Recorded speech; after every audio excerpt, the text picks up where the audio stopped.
So welcome to a new video. We are going to be talking about the 50 series Nvidia RTX cards, and they just came up literally a few hours ago. As you can see, it was like around 8 hours ago, and the streaming completed around 6 hours ago. And I watched this whole thing, and here are some things. So we are going to be talking from a perspective of a video creator or a content creator, if you can say. So the people who actually work in the video and audio, and I'm a photographer, I'm a videographer, I'm a solo filmmaker. So I'm going to be talking about three things. And if you are looking for the gaming stuff, Daniel Owens did a phenomenal video, so go watch him. He's the guru of the gaming stuff, but we are going to be talking about content creation. And for us, this is called maybe expenses, but it is definitely an asset, and we are investing a lot of money into graphic cards because every single modern computer does need a really good GPU to actually work. So let's talk about it. First of all, I want to talk about this exact moment, right? And this thing, RTX 5070 is equal to the 4090 performance. It is a BS, 100% BS, and I'm going to be talking around why. So let's divide this video into three parts. So firstly, I'm going to be talking about video editing. Second, I'm going to be talking about AI and mostly generative art.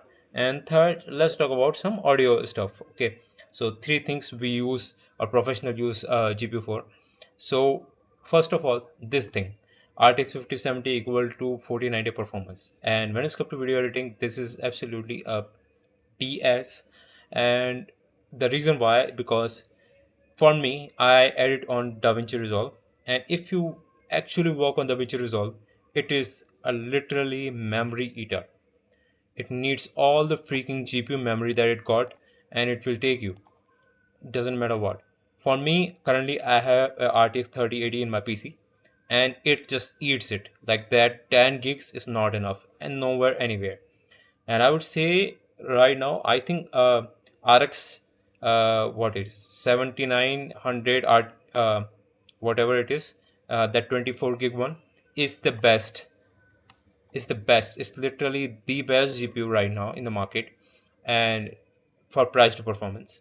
And if you are willing to spend $549 for this thing, let me talk about why it's worth it or not. Okay, so let's come to the specs. Okay, so as we can see, that 5090 and 5080, the difference in the AI tops is 3352, and let's talk about that a little bit later, right?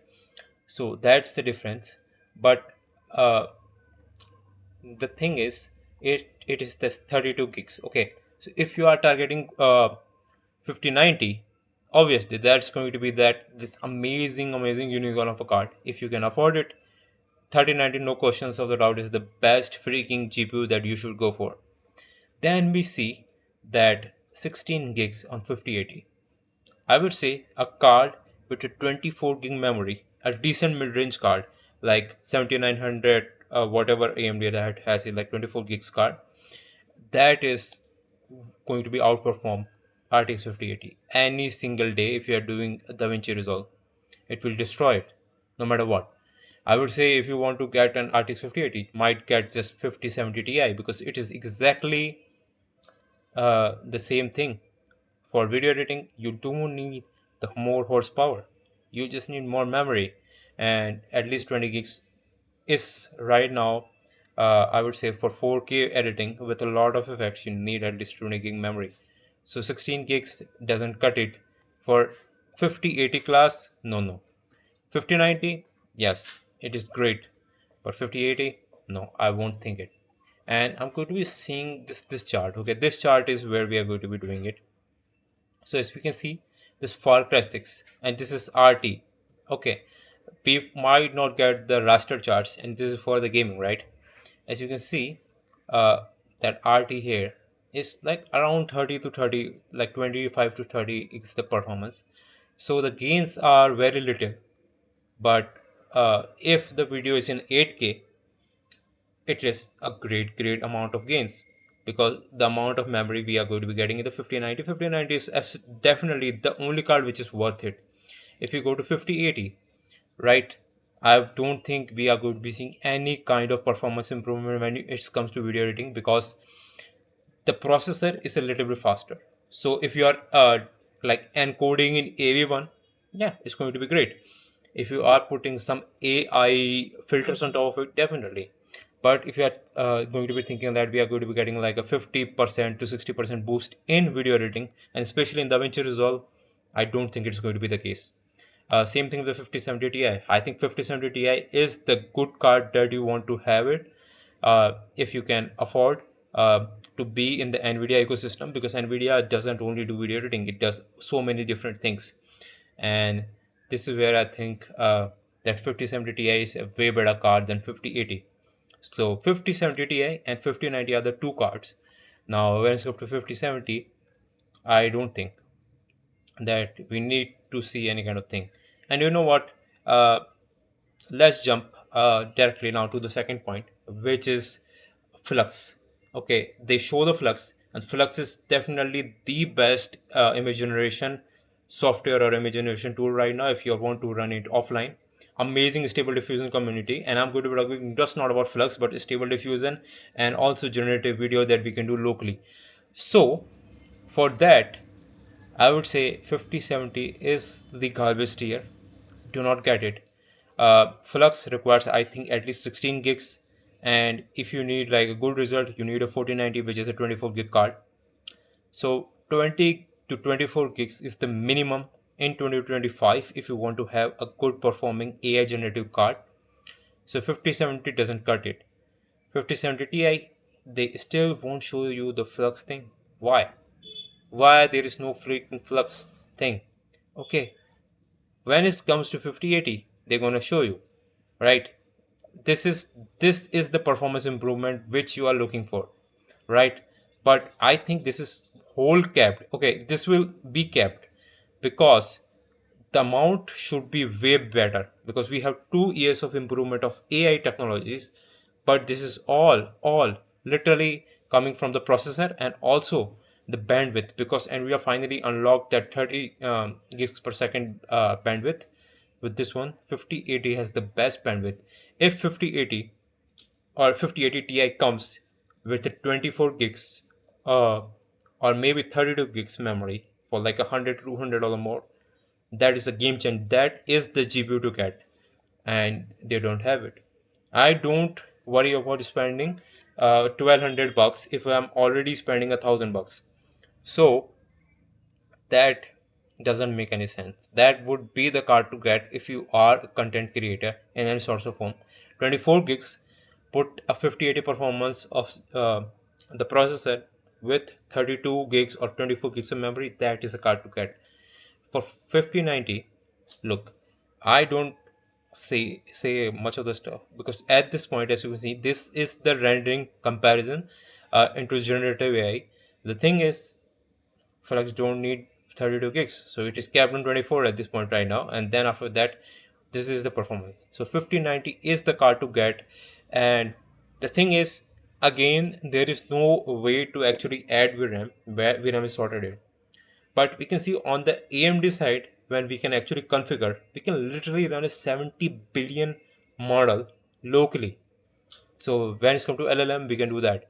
And I think if you are going to be generating a lot of stuff, I think going to that direction of having that the new is the whatever it is, a Halo CPUs that came announced from AMD, that thing is definitely a game changer. So now let's talk about the audio. And I think if you are an audio engineer, if you are looking into it, I would say 5070 Ti is the best card, because it got the 16 gigs of RAM. At the same time, it is going to be giving you this perfect amount of power. So for that, 5070 Ti is the winner. And for me, which card I'm going to be getting, I will be holding a little bit more, and I want to see how AMD performs, because we do not have any kind of numbers from the AMD market. But for right now, as what I can see, 5070 Ti is the card to get if you are not only gaming. If you are gaming, just 5080 is, I think, it's going to be still the good card, because of the all the amazing new technologies. And 5090 is definitely a way to go. If you can afford 5090, go 5090. 5090 is going to be crushing it. And if you are a solo creator who can actually take money and make enough money to get a 5090, 5090 is the card to get without a single amount of doubt. And for anybody else I think that 4090 would outperform uh, 5080 easily. If you are editing video, 4090 would outperform every single card. That stuff that we can see, that is $549 for 5070 is the 4090 performance. This is not for video editing or generative AI or something like that, because you need that VRAM first and foremost, and after that other things comes. So I think these are my couple of hot takes. So if you actually want to see what all the changes are in the gaming market, I would say, like, yeah, Daniel Owen is the guy, man. I'm actually he inspired me to what the hell? I just murdered his name. So yes, he's the guy. Was that video right? And he actually inspired me to actually do this video, because he has done for the gaming, and I want to do it for the content creation or the video editing, because this is where I live and where I think. And let's see this chart a little bit. As you can see, so as you can see, 5090 has literally double the performance of 5080, right? But the thing is, this 32 gig, right? This 32 gig thing is absolutely insane, right? And if I can search, right, like, let's see, 5080 versus 4090. Okay, the specs, maybe somebody has done the comparison, we can see it, right? So I don't think there is any more comparisons, right? But anyways, let's talk about the stuff that 4090 would any single day outperform 5080, 5070, 5070 Ti, just for the whole freaking reason that it got more memory, and more memory is needed for video editing, and more memory is needed for generative AI. Now, uh, I think still the best card that I have been recommending for like people every single day since I have got my 3080 is definitely that 7900. I think whatever it is, like RTX, like 7900, or yeah, XTX. So I think 7900 XTX is the card to get right now, because this card has 24 gigs of memory, I guess, right? And yes, 24 gigs of memory. So 24 gigs of memory is going to be outperforming 16 gigs of memory any single day when it comes to video editing. And if you want to edit videos as your day job, this is the card to get, especially in DaVinci Resolve. So as for right now, this is the wrap up for the whole freaking thing. I don't have much to talk about, and yeah, this is for right now. See you tomorrow or somewhere else. But yeah, I'm going to be covering a couple of things from CES. So if you want to see more of my CES content, please subscribe. Other than that, yeah, let's see you next time.